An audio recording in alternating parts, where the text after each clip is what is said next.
All right, can we hear me now?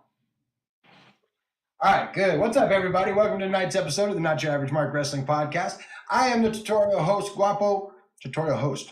I'm tutorial boss and the host. I wear a lot of hats. Joining me tonight is the man who has started his entire administration. He's got his own administration, the one and only Rick Elsey. Rick, what's up, man? How are you doing? Everything's great here. I'm good, man. I'm coming off a great week of wrestling.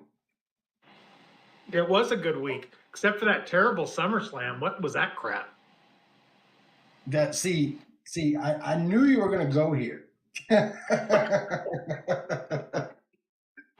We are going to talk all about that quote unquote horrible SummerSlam here in just a few minutes. But before we get too deep into everything, I want to throw some thank yous out there. Thank you to Ross and the boys from Labor 12 for our intro outro music. Track's called Head Rush, album's called Monsters.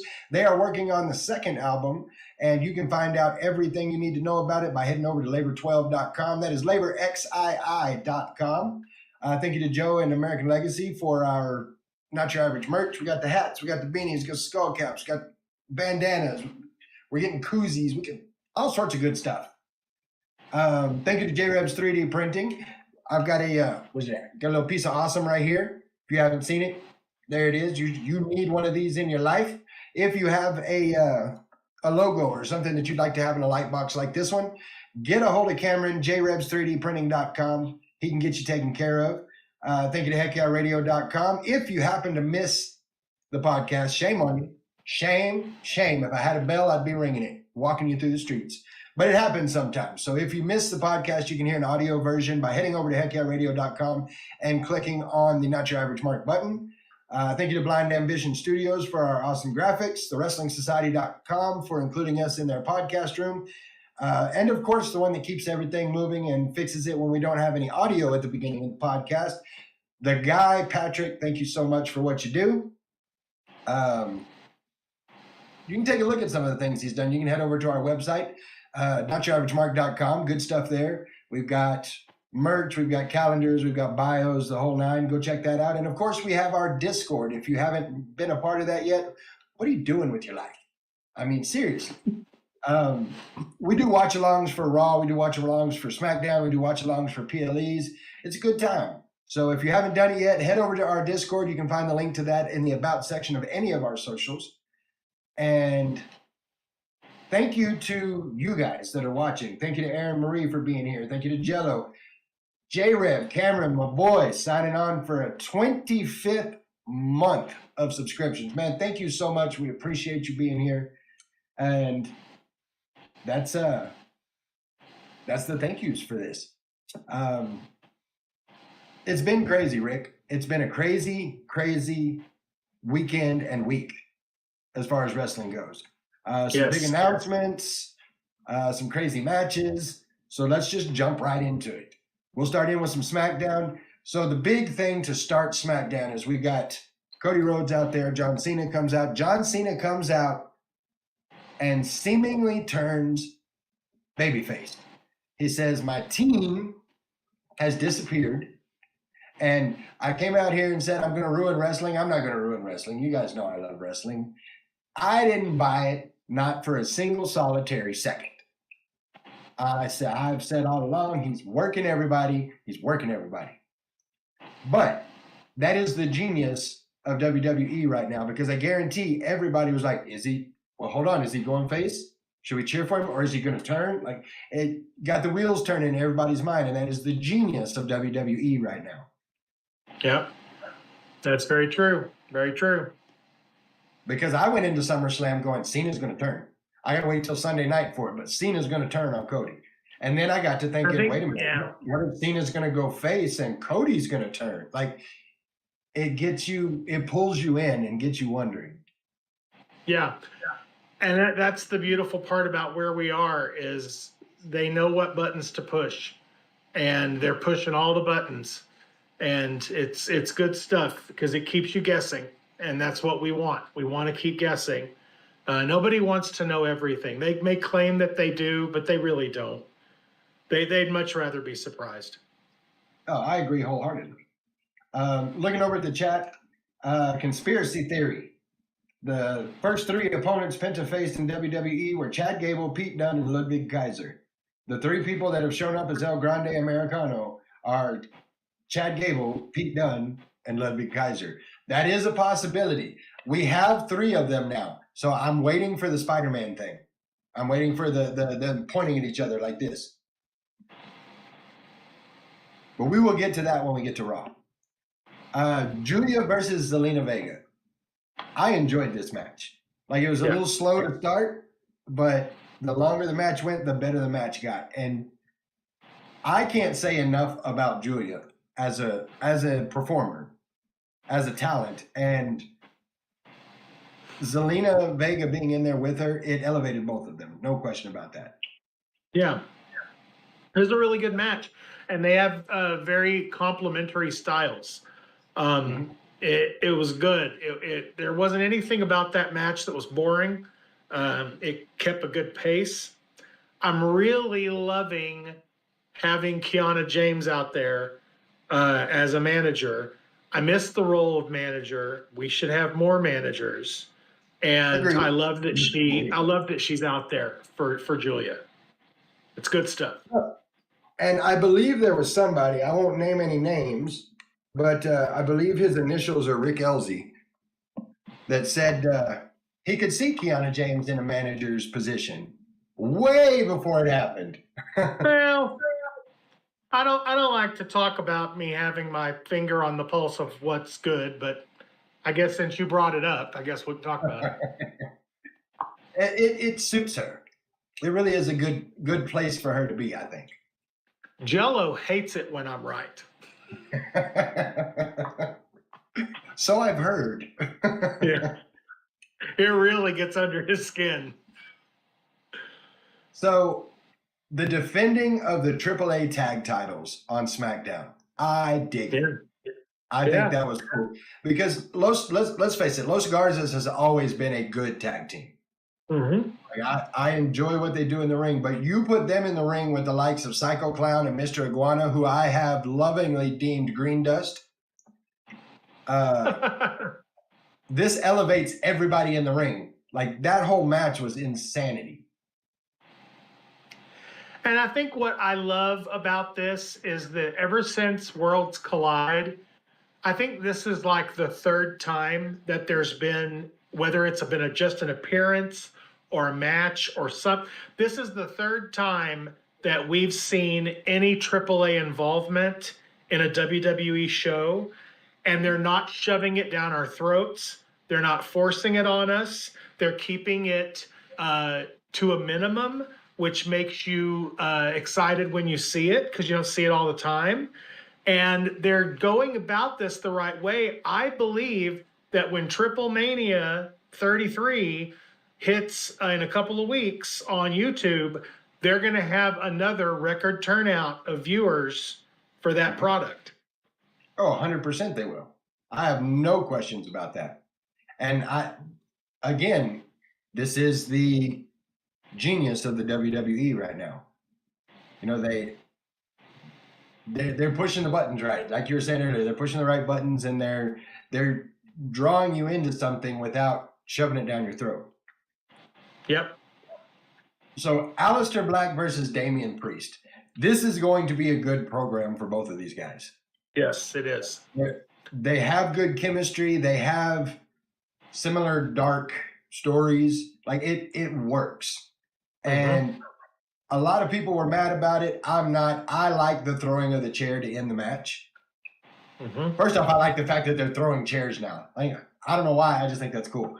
But in doing that, nobody won. I mean, Damian Priest won the match, but nobody won the match. It continues the program. No, continue. And that's that's what we're here for. We're here for programs. We're here for feuds. Every once in a while, you can have a one and done. But when you have the one and done, you run the risk of, okay, well, who do we put over? Who do we not put over? What does that person do now? When you can have a program, it's better. And everybody was like, well, why isn't this on SummerSlam? Why isn't this match going to be on SummerSlam? That's why. Because if it had been on SummerSlam and they'd have had a DQ, they would be bitching like crazy about that. Oh, we're going to talk about that. Don't worry. I have a new segment I'm introducing tonight that I think you particularly are going to love. Oh, good, good. So, Talatonga versus Big Jim. This one went kind of the way you thought it would. Jim gets some good shots in. Things look good. The MFTs get involved. You know, it's same story, different day. However, they fixed that by having a Solo call for the cage to come down, which was cool. I like that. And then you have Jacob come in, slide in, and bring the cage the rest of the way down. Perfect plug for a SummerSlam match. Yep. It was good. And it's the thing with Solo and them, man. I mean, this bloodline thing in some form or fashion is going to continue indefinitely because of the sheer number of Samoans and Tongans and Islanders that are in the pipeline. So if anybody is bored or tired of the island guys, find something else to do, guys, because it ain't going anywhere. It is not going anywhere. As long as there's 3 or 4 of them in the company, we're going to have conflict. So, you know, it's just going to get twisted and turned and manipulated, moved around. That's how it works. All in all, this was a good go home show for me. Like, I dug it. I enjoyed it. I'm gonna give SmackDown a solid A because it was the go home show you want for your first 2-night SummerSlam, which is what we're going to go ahead and get into now. Before we do, we've got Mike Petty in the chat saying, how y'all doing? I like where you're going with Squared Circle Pro. So you would seem the LZ administration has a fan in Mike Petty. Okay, cool. So let's get into night 1 of SummerSlam. You have the OTC and Jey Uso going up against the Killer Bees. That's what I'm gonna call them. I can't do Braun. You know, I'm gonna go with Jello, and I'm gonna call them the Killer Bees. I like the way they did this. Because they allowed Reed and Breaker to control the pace, while Roman and Jay hit the big moves. You know, it was the give and take of it that I liked. In the end, the crowd got to see a 1D from Roman and Jay, which is something that they hold off a lot. And so when it's done, it's awesome, and the crowd pops hard. A lot of people were bitching about this match being the opener. Why would you put Roman Reigns in the opener? This is why. This is why right here. It started hot, and the crowd was into it. That's a perfect way to start the show, in my opinion. You know, the Killer Bee thing is funny because Braun Breaker has that running spear that you could actually liken to a stinger. And so you could call him B. Braun Breaker instead of B. Brian Blair. And since Bronson Reed comes up off the top rope of the tsunami, you could call him Jumpin' Bronson Reed, and they are the Killer Bees. They are the Killer Bees. They are the Killer Bees at that point. Yeah. B. Braun Breaker and Jumpin' Bronson Reed. That's their names from here on out. One of the things, and Jello just made mention of this in the chat, one of the things I think that's really adding to this story is this is the first time we're seeing, you know, they've talked about it before, they've teased it in the past, but this is the first time we're actually seeing Jey Uso and Roman Reigns as equals. Yes. It's the first time that Roman Reigns is showing that Jey is an equal. So yeah, I love that, and he should be. I mean, Jay's over like Rover, man. Oh yeah, like he is absolutely on par with Roman Reigns. There's nothing about Jay and Roman that puts Jay underneath him. No, not at all. Mike Petty in the chat saying, what's the whole thing that they're still stealing Roman's shoes every time they beat him up? All right, here's the deal on that. Let me explain. Like, I grew up in Sundown, Texas, America, so I did not grow up in the hood at all, but I grew up with some friends that had some hood-like tendencies. If you get your ass whooped and somebody takes your shoes, That's a whole new level of disrespect. That's like them running up saying, I'm gonna need you to run that chain, I'm gonna need you to run that snapback. Like that's bullying. That's bullying at its finest. So that's why they keep stealing his shoes. And you heard Heyman call him the tribal thief. And the Shulafala? He's building the Shulafala. That's amazing. That is I so love funny. that. I need to know if that's a Paul Heyman original or if a writer gave that to him, because that's funny. That's good stuff. Yeah. If that's a Heyman original, he just went up even more in my eyes, if that's possible, because that's good shit. Given everything that's happened in the second time he's had his shoes stolen, I saw a post. It was the biggest troll post I've seen in my life, and I've seen some troll posts. It was CM Punk. We all know what happened to CM Punk. As a matter of fact, we're going to talk about it here shortly when we get to the end of night one. We all know what happened to CM Punk. But it's a picture of him from the knees down, and all it says is, at least I still got my shoes.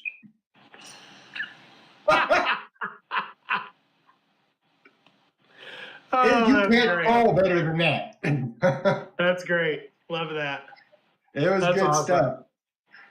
So we moved from that to, remember, they're not friends, but Charlotte Flair and Alexa Bliss going up against the champions in Raquel Rodriguez and Roxanne Perez. This was an awesome match. Like, I thought everybody got highlighted. I dug it. It was a great match through and through. The chemistry was there. The moves were there. And new WWE Women's Tag Team Champions, Charlotte Flair and Alexa Bliss. Love it. It was a good match. I wasn't a fan of the outcome, but it didn't change the match for me. I thought it was really, really, really well done. I'm just interested to see where they go from here, because the whole tease was that Roxanne and Raquel had to come together and gel so that, you know, they could push, so that Roxanne could push Liv out. And they didn't hold on to the titles. So I feel like, I don't know if they have as much bargaining power in that storyline between Roxanne and Liv now. So I just need to see where they go with it. On the surface, I didn't really understand the booking, but I didn't hate the match. Match was really good. I thought so. And I'll look over here at the chat. Mikey just joined in the chat. Mikey, what's up, brother? Glad you're here. Subscribe for a 25th month as well. I love you guys. Thank you so much. I appreciate y'all being here and giving us this platform. Mike Petty said, if it makes you feel better, I'll take your shoes at the next show. You couldn't take my shoes, son. Just putting that out there. So, Sammy versus Karrion Kross. I'm not going to lie, this was a breather match. This was a match to kind of bring it down a minute before we take it back up. Not to say that it was a bad match, because it wasn't. It was a good match. No. And, of course, in this one, Sammy gets the win. And there's all sorts of question now, and there's something we're going to talk about in the new segment later about Karrion Kross. I thought both of them did a great job. I liked the match. Yeah. I thought it was good for what it was. The match was really good. There's still a lot of story that you can play into. Karrion Kross has been a poison. And Sammy ended up admitting in a backstage segment at Raw that he wanted to hit him with the pipe. Yeah. That he almost did. And so in all actuality, Sammy basically admitted that Kross was right. And so, I mean, there's still stuff they can do if they sign Kross to another contract. Yep, absolutely there is. There's still a lot of story to be told. That takes us into Tiffany Stratton versus Jade Cargill. Here's what I liked about this match. It was, of course, a great match. Like, these two they don't know how to put on a bad match. But I liked that it was hard hitting. And both of these ladies are strong as hell. And they used that strength and pulled off some really, really impressive moves. And I say that way because there's a whole lot of times where, like, oh, well, it's a women's match. They're going to do, you know, there's a certain move set that people are expecting out of a women's match. And they blew that all out of the water. So that's what I enjoy about their matches, and they have good chemistry. Like I wasn't sure that they would, but they do.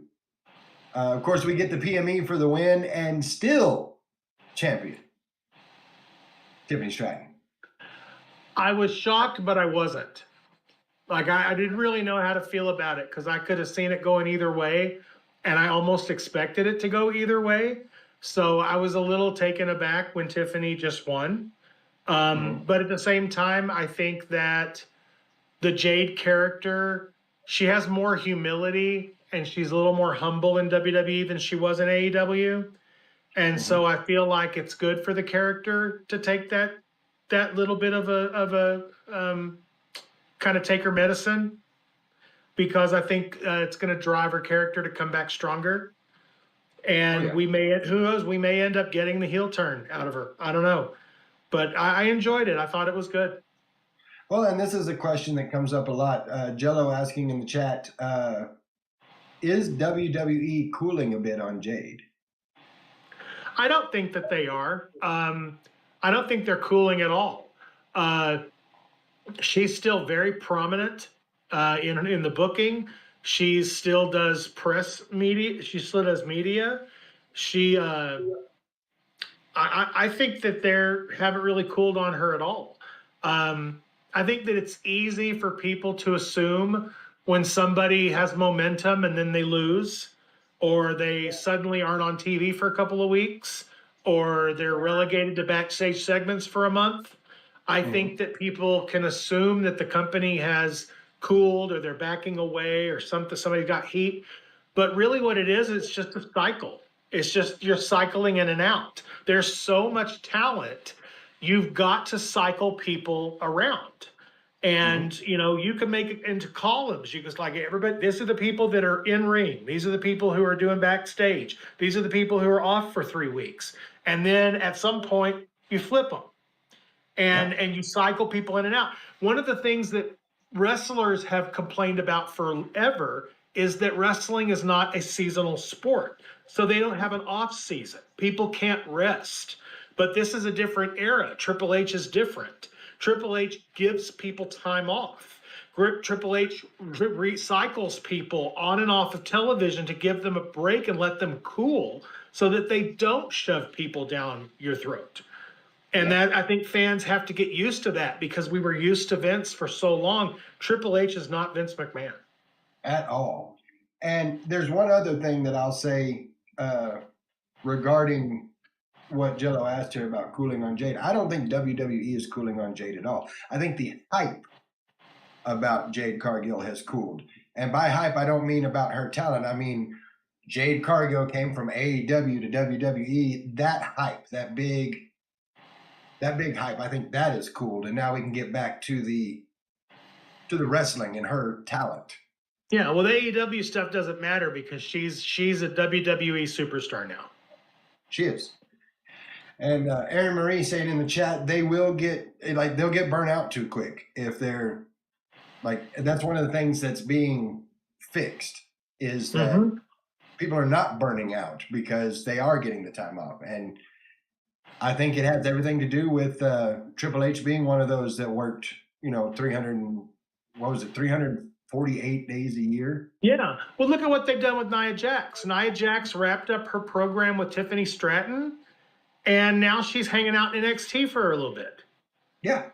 She went down to NXT to help out down there and recharge and freshen up, get some wins, help get somebody over. And then she'll come back up to the main roster and she'll probably do something with Jade because Jade and Nia still have stuff hanging out. Yep. And when it does happen, it's going to be good. Mike saying he agrees 247.5%. That's an oddly specific amount that you agree. So that takes us into Randy Orton and Jelly Roll versus Drew McIntyre and Logan Paul. All right, this was a good match. Yeah. And the thing that I liked about this match most is it shows not only the dedication to it from Jelly Roll, because let's face it, he's not a wrestler. But it also shows the work that Taker and Randy and Logan and Drew put in with him. Yep. And they're, talking about the Vince era, there's a whole lot of, I'm not grooming this guy up so he can take my job. You want to get good, get good. I ain't going to help you do it. And that's not the case anymore. And it showed in this match. Yep. And just to put it out there, the splash from Logan onto Jelly on the announce table was crazy. I had a hard time watching that because I was convinced he was going to break his arms. Like, I don't know who, like, I need to know which of those amazing legends told him that this is how you brace. Because his arms were crossed. Yeah. Like this. I was like, dude, you're going to break your arms. You brace like this. Yeah, you brace out. Like, oh my God. I saw him do it and I was like, I can't watch this. I cannot watch. I was like, I freaked out. We've got Eska in the chat saying that table bump was pretty awesome. I agree. It was wild. Jelly said Jello says that Jelly wanted to lose this match because all the other celebs show up, win the match, and leave. And he didn't want to do that. We are in a very awesome time of celebrity involvement in wrestling because every celebrity that's getting involved is taking it far more serious than any period of time before.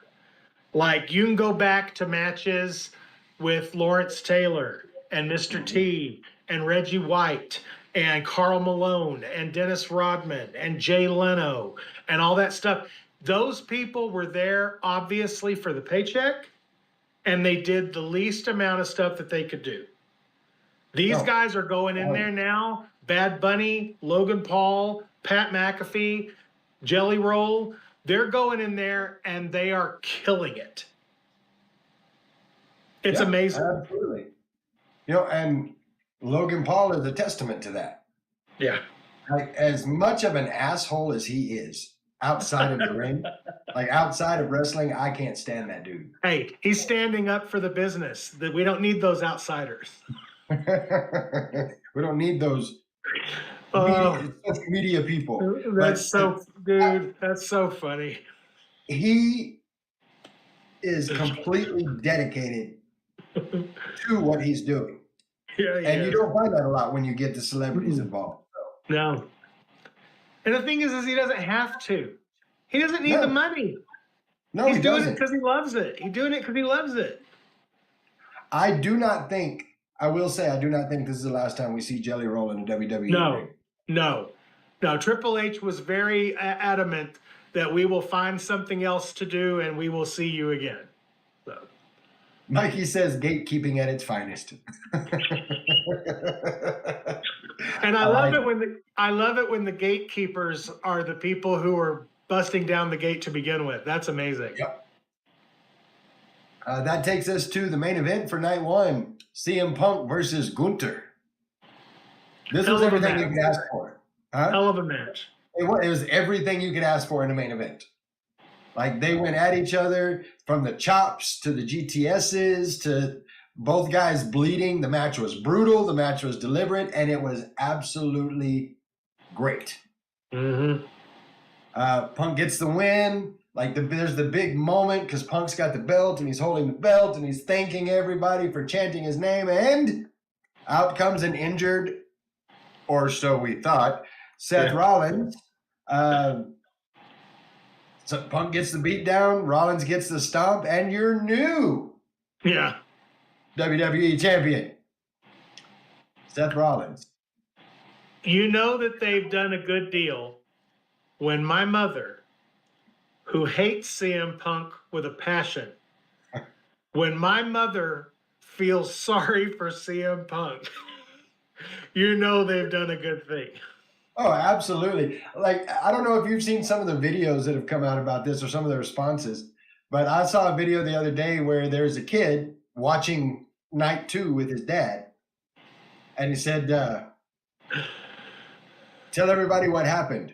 And he pans the camera around, and there's a Seth Rollins doll pointed in the corner, say he's in the naughty corner. Don't talk to him. That's awesome. That's awesome. Love that. Well, and even talent was like Rhea Ripley put out a tweet that was like, "Don't talk to me. Give that man back his belt." No, I know. Everybody was all in their feelings. It was great. When you've got that kind of result, when that's the result you get from a cash in like that, you did your job. You know, and I'll say this: there was a lot of opinion, and it came mostly from pundits, not from fans. It came mostly from pundits who, in my opinion, should know better. That people got really bent out of shape about the idea that the office purposefully worked people to make that happen, including the wrestlers.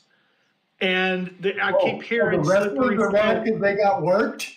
I keep hearing slippery slope. You don't want to make people not have faith in the office or not be able to believe the office. Well, this is the bottom line of it. If the boys and the girls don't want to get worked, stop leaking crap to the dirt sheets. There it is. If you'd stop leaking, they'd stop lying.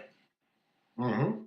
But if they're trying to protect their business because they know that the rest of you pull out your phones and hit up Stupid Dave and Stupid Sean and all the rest of the idiots, they're going to lie to you and they're going to work you, and it's your fault. It is absolutely their own fault. That is a consequence of their own doing. Yep. Jello saying the IWC was suicidal over this cash in. Oh yeah, they're upset. I thought it was awesome. Like this was night amazing. 1 was A+ stuff. It was awesome. Now I will say this: I did not get swerved on this. I've been saying since 2 days after he was injured that the injury was not as bad as they were putting it out there to be. But admit that even though that's what you believed, when he came through that entrance on crutches, there was that piece of you that was like, oh, okay, well, maybe he is hurt. Maybe that piece of me was battling with the piece that was saying he's fixing to Kevin Nash everybody. The only if you thing don't know what I'm talking about, go look it up. No, I get it. But for me, the only thing that I feel like gave it away was that Heyman didn't move. Yeah. Heyman didn't move. I kept thinking to myself, well, if Rollins is leaving, why isn't Heyman leaving? And then when Rollins stopped, I was like, oh, okay, here we go. Yeah.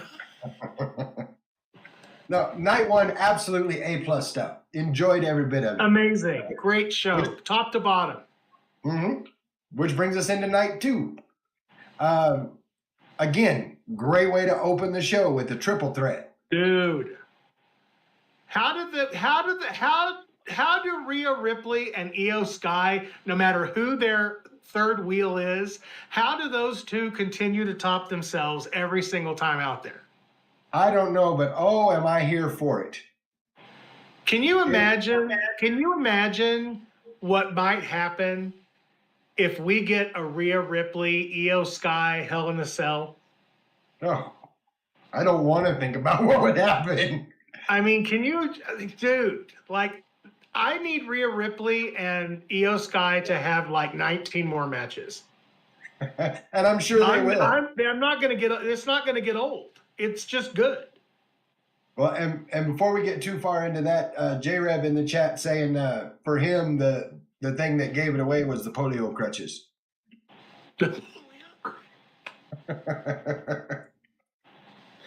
Wow. I love it.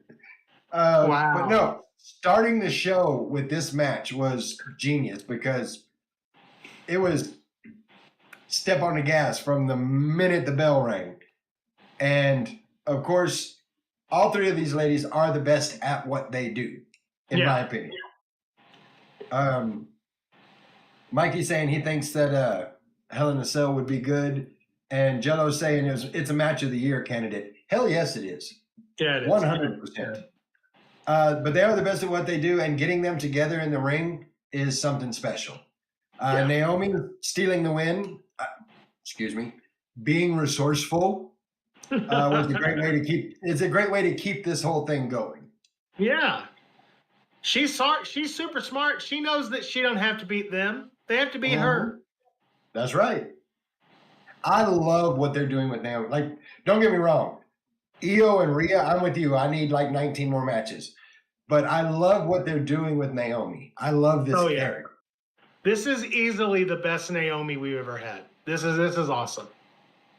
And J-Reb's absolutely right, saying anything, talking about Rhea and Io, anything they are in together will always be the best match of the night. Yep. Hands down. No question. The TLC tag match. Holy hell. That was wild. That was crazy. Like, I don't like how many tables do we have? I think they have. That was insane. Like, literally, it was table spot after table spot after table spot after table spot. I just want to see the table budget for that one. And I was convinced that Candice LeRae was dead. Oh, you and me both.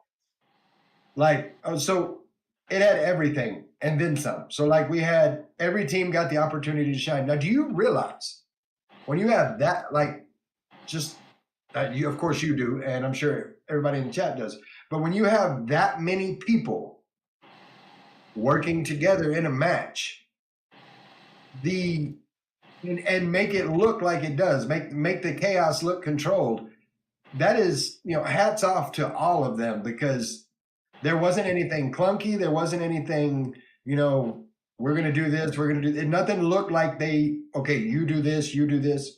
It was controlled chaos the entire match, up to and including Candice going through a ladder.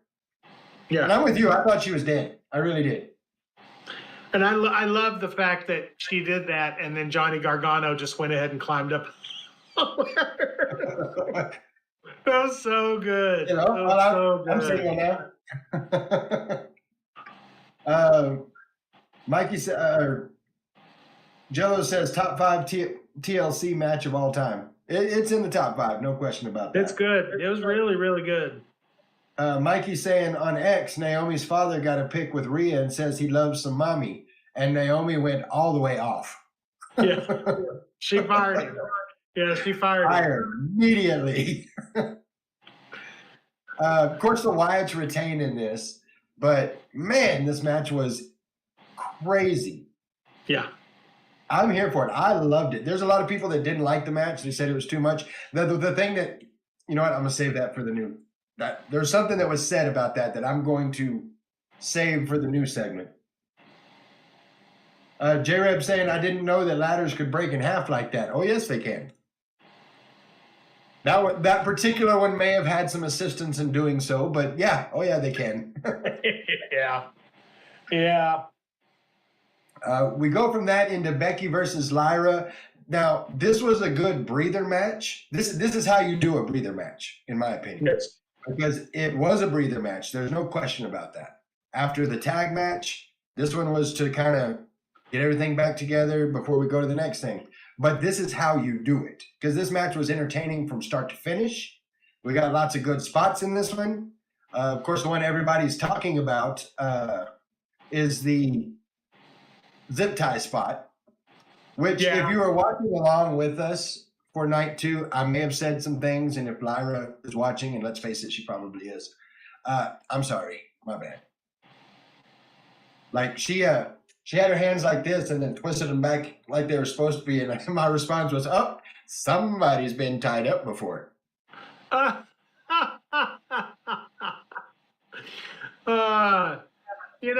the thing is, accidents are going to happen. Of course. And, when those type of spots are hard, because these people are trained to use their hands and arms in a certain way. And when you take that away from them, the natural move is going to be to put it in the right place. And with them being so loose, yeah, her hand popped out. But she got it back in. And then when she went under the ring, came back out, she was much tighter than she was before. Yes, she was. Now, I'm going to say this. There was a point that I've heard some people say was a little too much, but those people don't understand what's going on, I think. While she had her hands bound, where Becky hooked her arms back on the ring post and went to town on her with the kendo stick. That's a throwback to who was it? Randy, and was it Randy and who was Randy against? But that's something that's been done before. Yeah. I think it was actual handcuffs at the time, but wasn't it Randy and Batista? I think it was. I think it was Randy and Batista. Yeah. But I'm not gonna lie, I'd much rather watch it with Becky and Lyra than I would with Randy and Batista, but that's just me.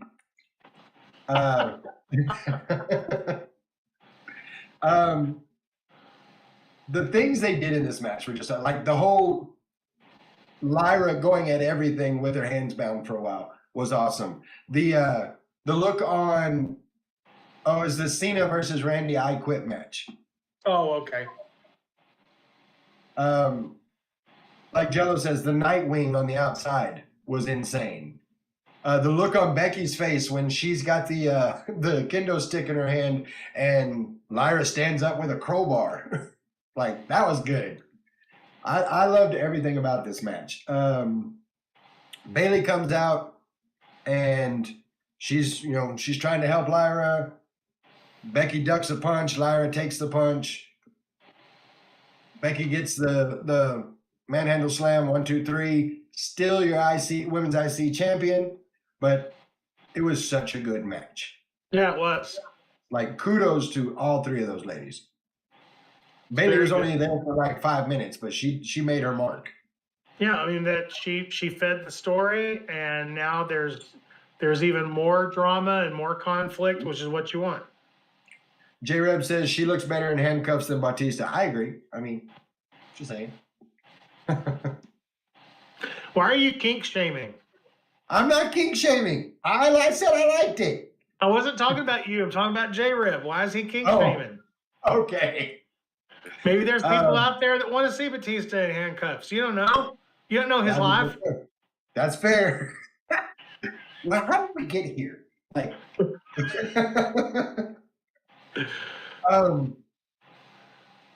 do we got? Jello saying Lyra's grown so much in the last year. Oh yeah. Like, if you look at Lyra 1 year ago and Lyra today, absolute 100% growth.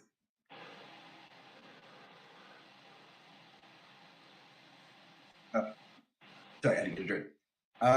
We go from that into the steel cage match. We had Solo. We had Jacob Fatu. I like the mask that Fatu wore.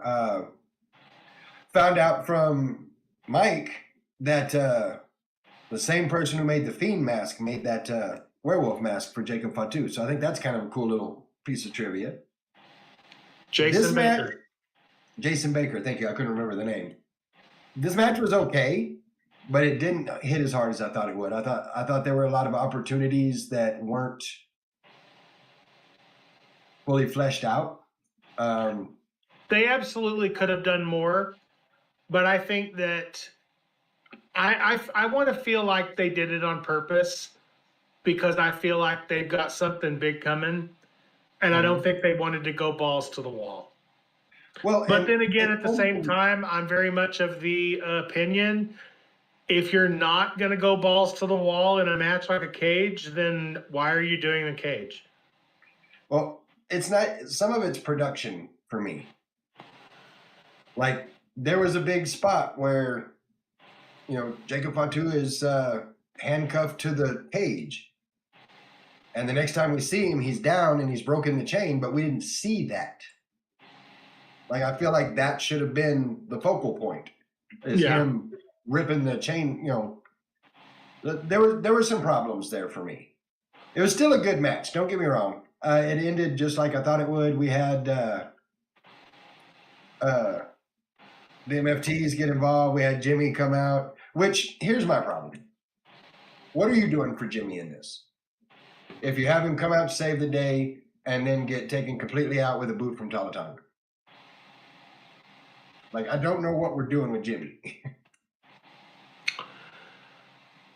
I think you're setting up Jimmy and Jacob to be in this together, and they're taking equal punishment, and Jimmy's proving he's there for Jacob, and then eventually they will reach out to others and we'll get a bigger gang war again. Yep, and I think we're going there. I don't know. The match, it wasn't a bad match. I don't have a problem with the match. It wasn't what I was expecting, I think is probably the best way to word that. Yeah, I get that. In a match where you have the steel cage, and given what's happened through the course of night one and into this, I expected more. Let's see. Jello saying that it's tough. It's tough when you have 5 stipulation matches on the card. I mean, that's fair. I do think they could have sprinkled a couple of those into night one, but Mikey's saying, I do not love me some Solo. He is doing his job as a heel very well. And he is. I agree. So AJ versus Dom. I absolutely loved this. Good. Dom coming out with the mask, that was awesome. But AJ coming out with a Styles Heat shirt on in a lowrider. Come on now. Does it get better than that? There were so many homages to Eddie Guerrero in this match. I loved everything. They did the Eddie move. Dom got in, hit the chair on the mat and threw it over to AJ Styles and laid out on the mat. And then AJ Styles put the chair around his neck and laid down too and started twitching his leg. I also like the fact that AJ was cosplaying as Eddie Guerrero, and AJ's son was in the car with him. Mm-hmm. But AJ's son had the same blonde hairdo that Dominic had in the custody match. Yep. That's funny. And it's 20 years. That's 20 years. You want to talk about long-term storytelling. That's a 20-year callback. It is a 20-year callback. This was, I loved everything about this match, even to the point they didn't pull it off exactly right, but with the boot coming off of Dom and him using the boot to win the match. Like, this had Eddie written all over it, and they did a good job with it. I loved this match. Which brings us to the main event of night 2. John Cena, the Never Seen 17, against the American Nightmare, Cody Rhodes. What a match. Like, this delivered on several levels. Like, there were times I found myself saying, all right, this is where it happens. This is where Cena's going to turn. This is where he's going to show that he worked the whole crowd. Oh, no, wait. This is where Cody's going to turn. Like, they kept everything. And Cody did some things that you don't usually see, like, pulling one corner of the bottom rope off.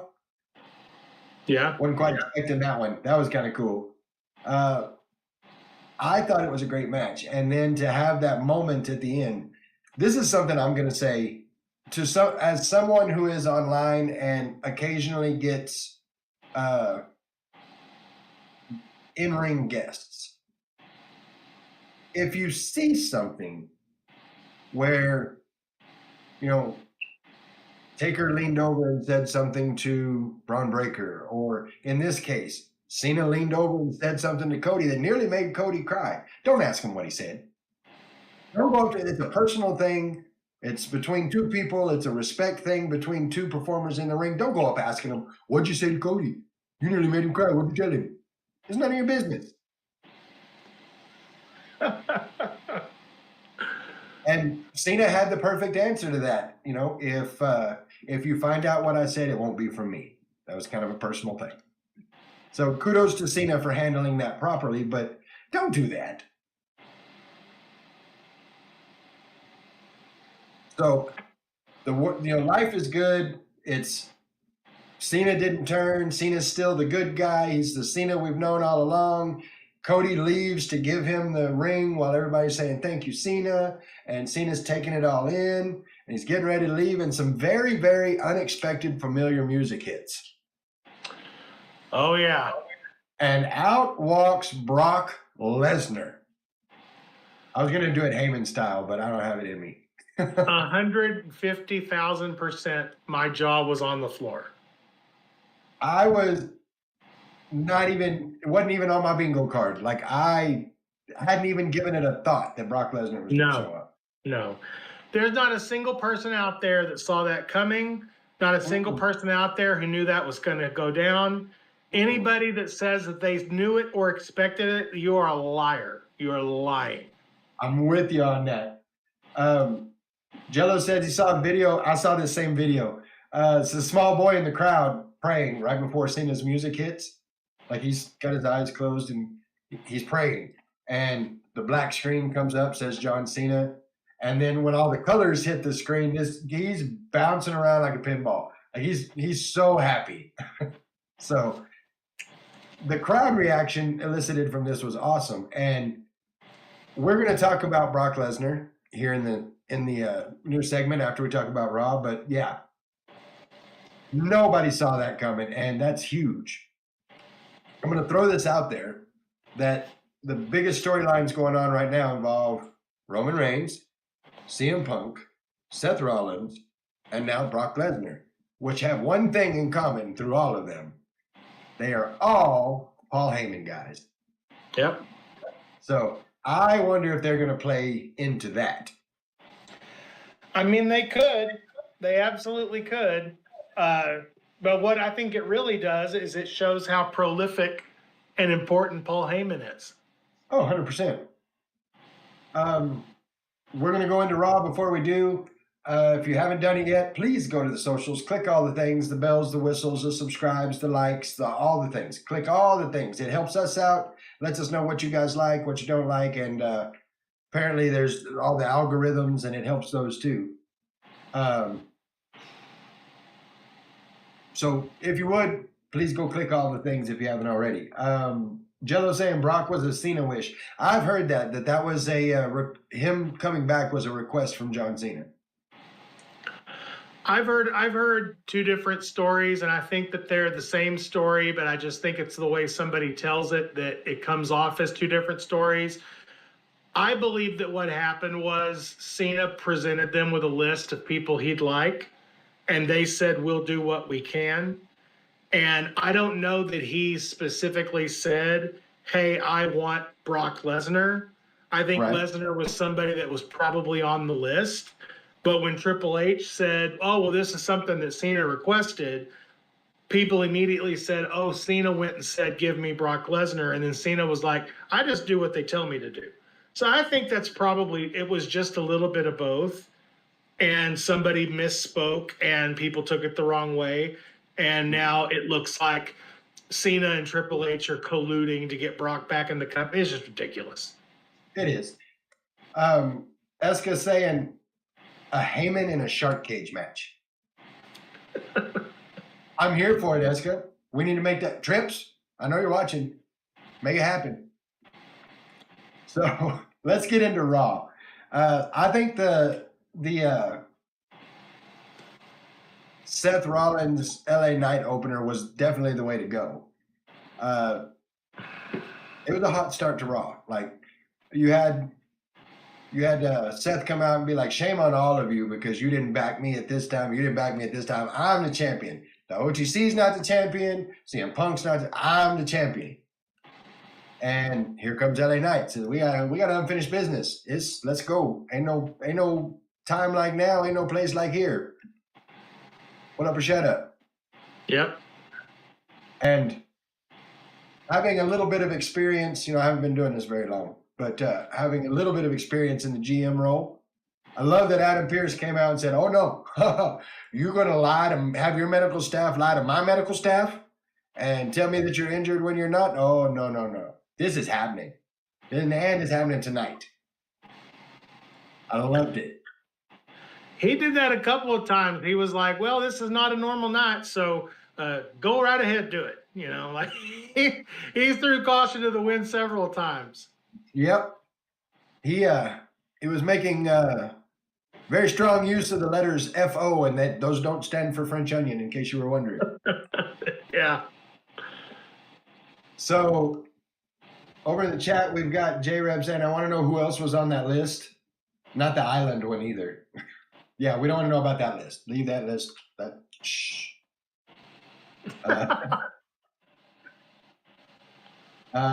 Jello saying LA Knight needs to stop bad mouthing when he's outmanned. I don't think so.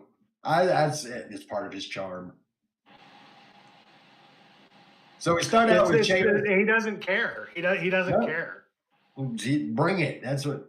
Yeah. I used to, as big a fan as I am of LA Knight, when I first started watching LA Knight, I used to refer to him as Stone Rock. Because he was Stone Cold and The Rock put together. Is it lost on anybody? And this is something I'm sure we'll discuss coming up. But is it lost on anybody that in the weeks leading up to SummerSlam, everybody was like, why isn't LA Knight on the show? Why do we leave LA Knight off SummerSlam? What's wrong with LA Knight? How come they won't push LA Knight? And then who's the focal point of Raw? Yep. Who's in the main event? Who's out there multiple times and in backstage segments? LA Knight was a huge part of Raw. Mm-hmm. You can seriously look me in the face and tell me that they don't have something for that guy? Maybe, just maybe, they wanted him to have focus and not be lost in a sea of stars on a major 2-night show, and they wanted to save him for TV where ratings actually matter. Yep. No, I agree wholeheartedly. And that is something we're going to talk about coming up. Sheamus versus Rusev. Great match. Every time they do it, it's a great match. These two don't know how to not have a great match. It's a fight every time. And I'm normally not a fan of the double count out finish, but it works here because they don't care about the match anymore. They're fighting. It's fight night. Yep. And while he is no Pat McAfee, kudos to Michael Cole for trying with the whole fight night call. He gave it his best. We got Penta versus Grayson Waller. So this was a match that I feel lent a little legitimacy back to Waller. I don't feel he's been being used to his potential as of late. He's a great athlete, and it's the storylines he's been in don't require him to be a great athlete at the moment. And this shows that, hey, I can still go, and I thought it was great.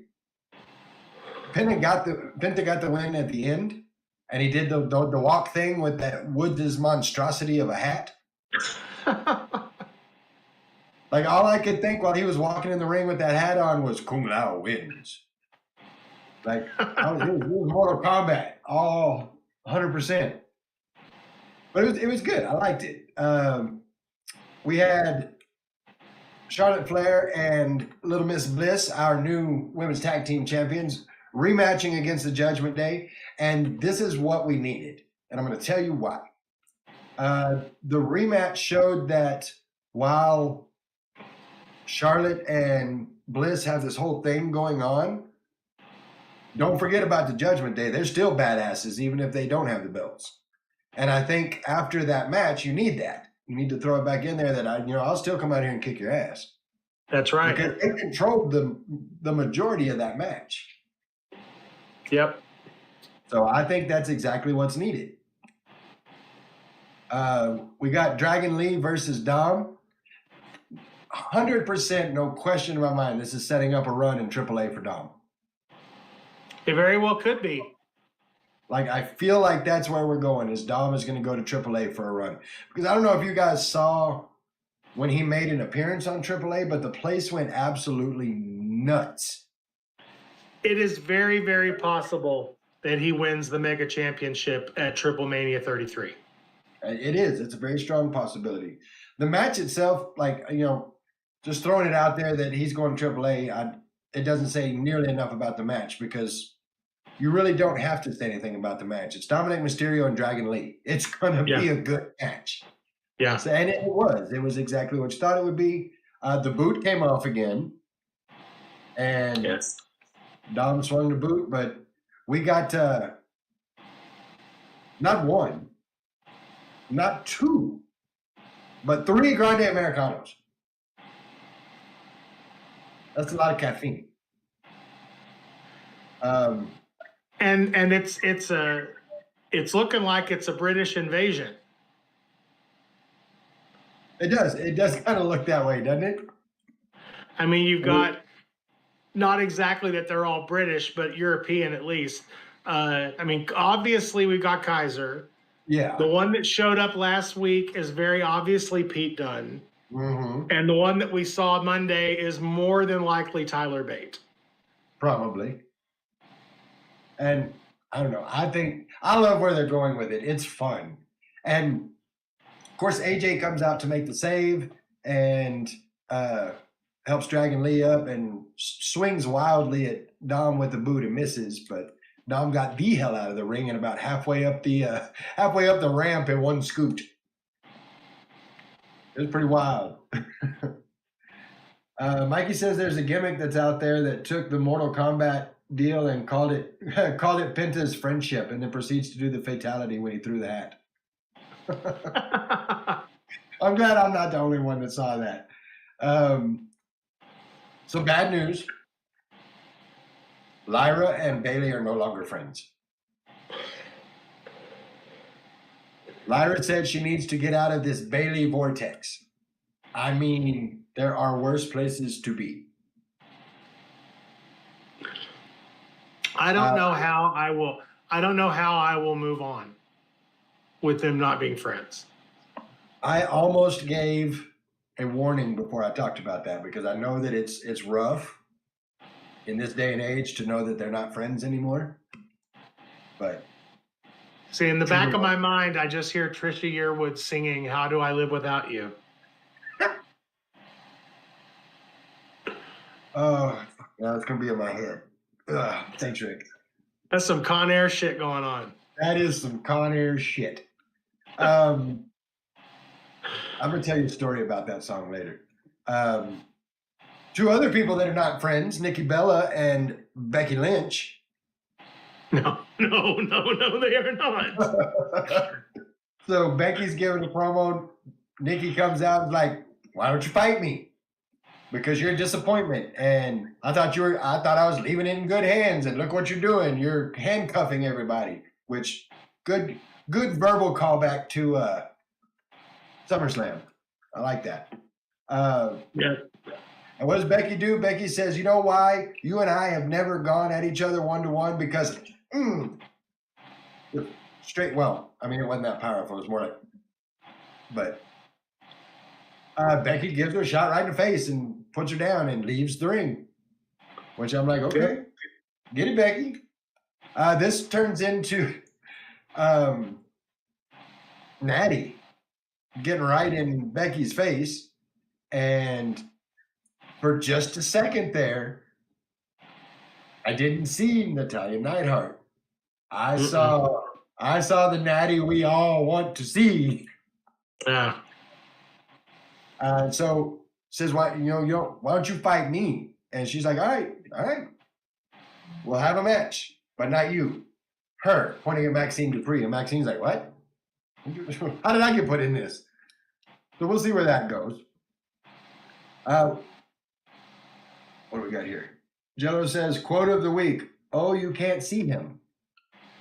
Okay, I wasn't going to talk about it, but I'm going to talk about it. So Nikki said something about Seth, and Becky says, "Don't talk about my hot husband." Like 3 times she called him hot husband. So we are the power couple of the WWE. And you could have been that with your man, except you can't see him. The crowd lost it.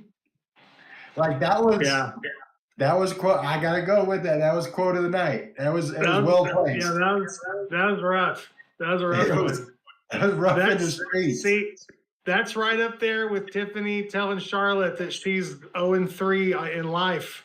In marriages. That is right up there, man. Like these women and digging at each other. God almighty. Rough.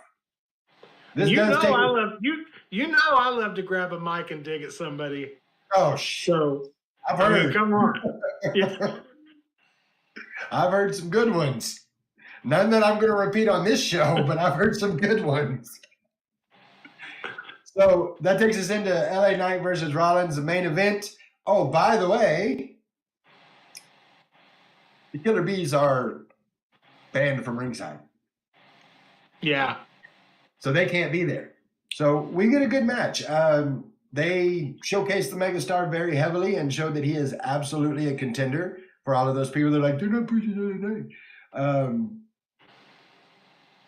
CM Punk comes out, costs LA Knight the match, beats the hell out of Seth. Killer Bees come out, they do their thing, and the OTC's music hits. Yeah. And Seth gets the hell out of Dodge. Yep. And so he takes out the Killer Bees. The Killer Bees come back, they take him out, and we end with Seth giving him a curb stomp. Yes. I was in the middle of telling everybody thank you because they put the credits up and everything. So I was in the middle of telling everybody thank you for joining me, all of that good stuff. And I'm like, wait a minute, Roman Reigns music just hit. It was a decent Raw. I dug it. I give it a strong B+. Yep.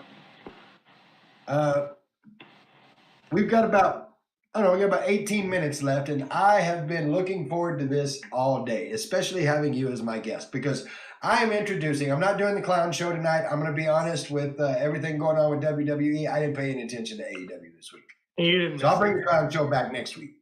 You didn't miss anything. I didn't figure I did.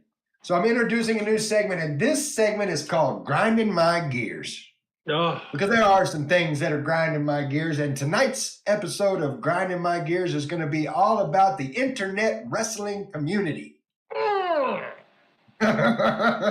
This is why I've been waiting all day for this. So I'm going to give you a quote from the internet, and then I'm going to give you the floor. Oh. Are you trying Here's- to get thrown? Are you trying to get thrown off the platform? What are you doing? No. Right, keep in mind, I'm not trying to get thrown off the platform. Are you committing podcast suicide? What is wrong with you? So I'm going to give you some quotes from the interwebs. Okay. Quote number 1: They are burying Zelina Vega and Damian Priest by not letting them on SummerSlam. It's funny how they're both Puerto Rican, huh? Ugh. That face said it all. That face said it all. Let me guess. The person who posted it is probably Puerto Rican. I'm guessing probably so. Okay. I don't know for sure, but I would assume. Look, come on. When you have 12 matches over 2 days, and the majority of your top TV talent are on the show, Mhm. adding upper level to mid card talent, and let's be honest, it doesn't matter what titles they've held in the past. If you look at the hierarchy and you look at where they are, Damian Priest is upper mid card, Mhm. and Zelina Vega is mid card. Yes. Putting them on And that's not SummerSlam, it's not a slight. It's just how deep the roster is. Yeah. Putting them on SummerSlam would have done nothing for them because they would have been given that much to do. Mm-hmm. Keeping them on television keeps them in the focal point. Well, and not only does it keep them in the focal point, but I think Triple H said it best when he was talking about WrestleMania. Apparently, I don't remember what it was, but somebody was left off of WrestleMania and people were pissed about it. And he said it best. You know, we've put on the best WrestleMania we can. But what about Raw? What about SmackDown? We still have other shows that we have to do. I would also bet that the person who wrote that tweet is not old enough to remember Sunday Night Heat. Probably Because not. Sunday Night Heat was an hour before the Sunday pay-per-views back in the Attitude Era. And there were usually 3 to 4 matches on Heat that didn't make the pay-per-view. Yep. You could look at SmackDown because every match on SmackDown was a match you could have seen on the pay-per-view. Right. If we were still in the era of 14 matches and 6 hours. Oof. But we're not in that era anymore. We're utilizing every platform we have. So once again, that person that wrote that tweet, I'll say the same thing I say all the time. Tell me you don't know anything about wrestling without telling me you don't know anything about wrestling. Yep. Mikey making a good point too. Logan Paul's a resident of Puerto Rico. He was on the show.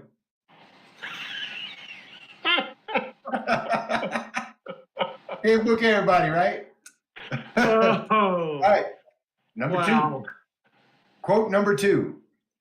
The WWE is doing everything they can to price out their true fans and send them over to the competitors. The simple fact that that was written online proves 3 things. Number 1, those people that bitch about things online are not true fans. Number 2, those are the ones who want everything for free and search out free streams and don't pay for anything. And number 3, they're probably an AEW fan anyway who's just trying to get a rise out of somebody. Would you be surprised to hear that this particular comment was liked by Dave Meltzer? I would. Well, of course it was. Of course it was. Of course it was, because it's anti-WWE, and there's even just that little hint of pushing it towards Dave Meltzer's pet project. No, I agree. Next one. Quote from the interwebs. Jade Cargill wearing the Jamaican-inspired clothes was just a Kofi ripoff. Let's be original, please.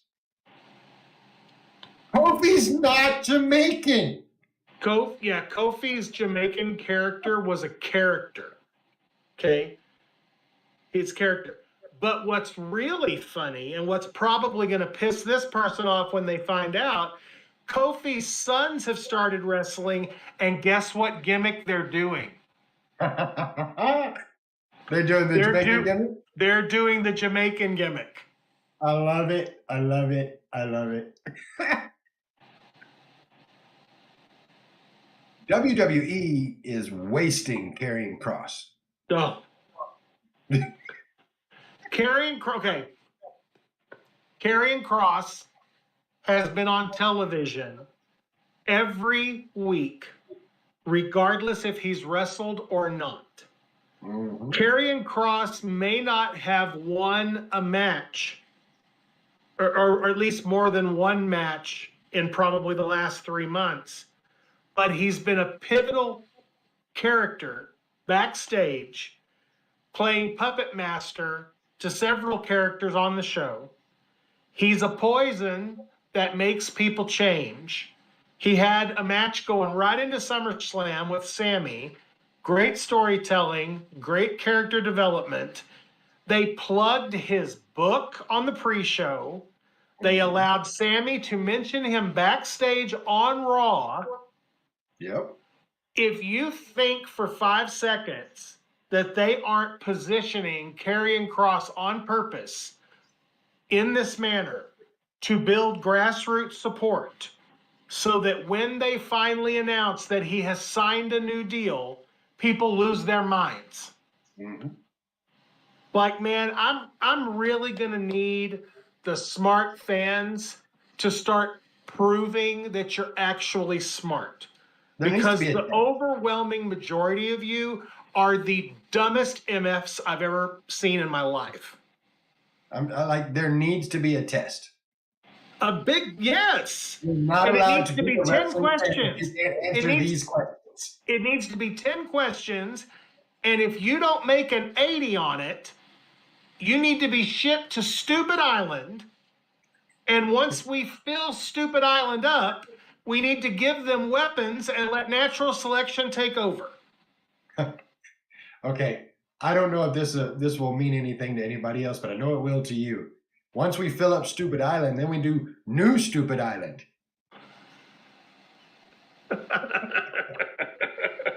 I Long-term joke there. So, sorry, my bad. But here's the one that everybody, J-Rep said, isn't that how Australia started? Yeah. Yeah, but then they got Rhea, and so we like them now. So here's the one that everybody's talking about. Well, Brock Lesnar has returned to WWE. Vince McMahon won't be far behind. Okay.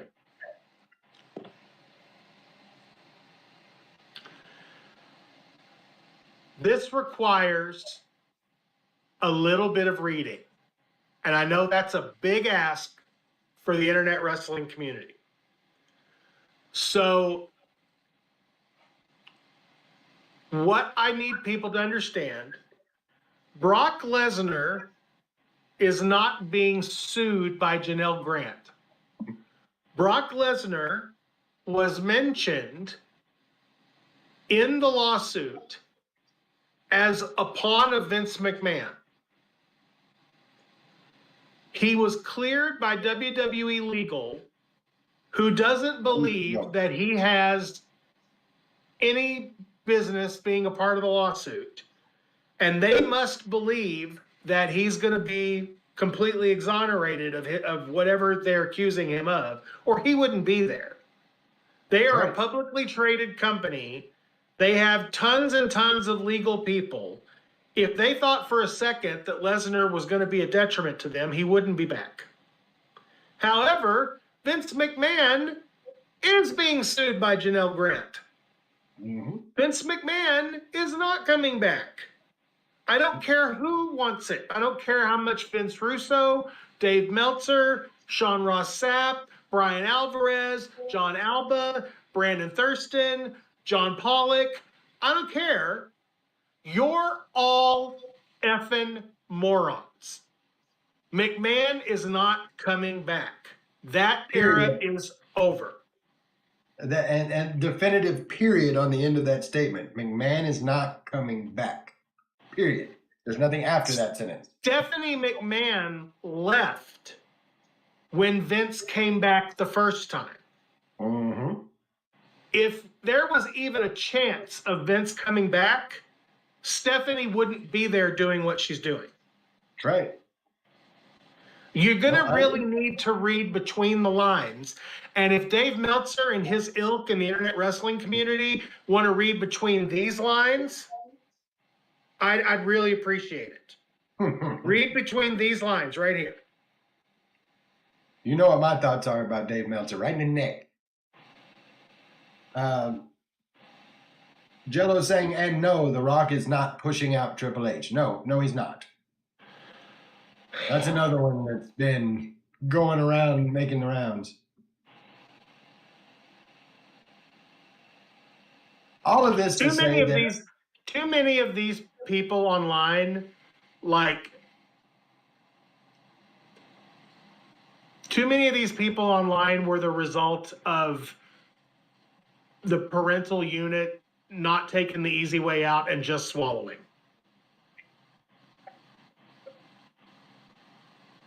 The views and opinions expressed by Rick Hilton.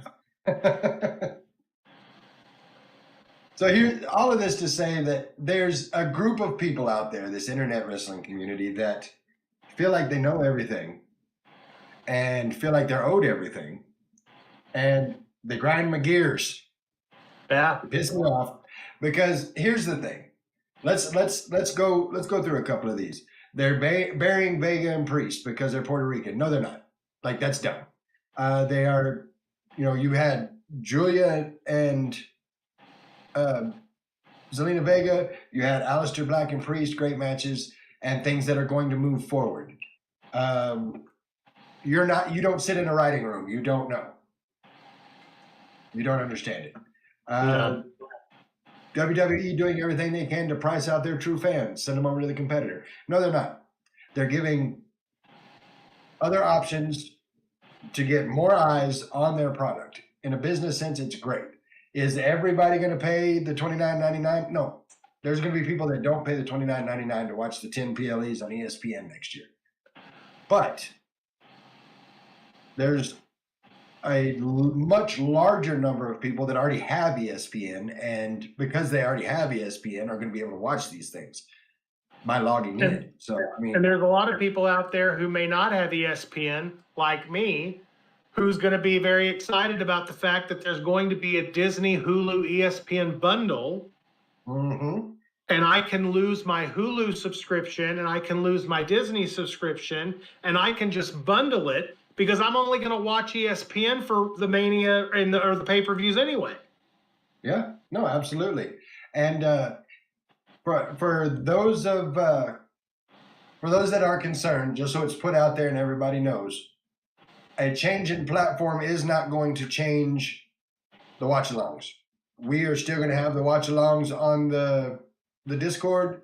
None of that's going to change because they're moving the watch-alongs. So I want to make sure everybody knows that. J-Ram saying it's super cheap with the bundle. Jello saying these people miss the soap opera of the show and make the business part the soap opera. That's just it. They don't know the business part of it, and it shows. So these are the things today that are grinding my gears. Let me know what you guys think about the segment. There's going to be other things other than the IWC, of course, that we talk about, but it's kind of, one show we may do Notes from the Clown show. The next one we may do Grinding My Gears. So it's just another added segment. Let me know what you think about it. But that does bring us close to our 9:30 mark. So I want to go ahead and say, Rick, to all the people watching, to all the people listening, to the wrestling world in general, the floor is yours, my friend, for final thoughts. Enjoy what you have, because understand it can be a lot worse. We are in a great position as wrestling fans right now. We have a healthy industry. We have people in charge of the top program in the industry that are doing everything in their power to build it and make it better. Whether you agree with the booking of the secondary promotion, at least there's a place for people to work and get paid. Mm-hmm. The industry is thriving right now in a way that it hasn't thrived since the Attitude Era. There's a lot to get upset. There's always going to be stuff to get upset about, but there's far more things to be excited about. Yes. Allow yourselves to be fans. It's really not that difficult. J-Reb says, Rick's final thoughts, F you, mic drop. Hey, or instead of allowing yourself to be fans, you can be idiots online, and then I can seek you out and put you in your place. As soon as the ban's lifted, you can do that. Yeah, that's true, because I'm banned on X. Yeah, he said some things that you can't be saying on the X, and we're not going to say them on here because we're not going to say them on here because I don't want to get out of here. I can't agree more. Be a fan. I'm sorry to do it, but to quote The Rock, sit back and enjoy the ride they're taking you on. Stop trying to decide what needs to happen and what doesn't need to happen, and just enjoy the damn ride. That to the internet wrestling community. To you guys, thank you so much for being a part of this, for giving us your thoughts on things, for being a part of the chat, for giving me a platform to talk wrestling with you guys, because this is my therapy, man. This is, I can put everything aside for an hour and a half on a Thursday and just hang out with friends and talk wrestling. So this is therapy for me. So thank you, everybody that's a part of this. Of course, Rick, thank you for being on the show. I appreciate you joining me to talk about all these things. Thank you for having me. That's going to do it for us tonight. We will be back here tomorrow night for SmackDown. It'll be on Discord. Again, if you haven't done it yet, go check out the Discord because we have a lot of fun in there watching the show, and we talk a little trash every now and then. J-Reb saying it's a mental health reset for sure. I couldn't agree more. That's what it is for me. So I love you guys. Thank you for giving this to me, and I will see each and every one of you tomorrow night for the watch along on SmackDown. Until then, I'm Guapo. That's Rick Elzy. We're not your average marks. We'll see y'all next time. Yeah.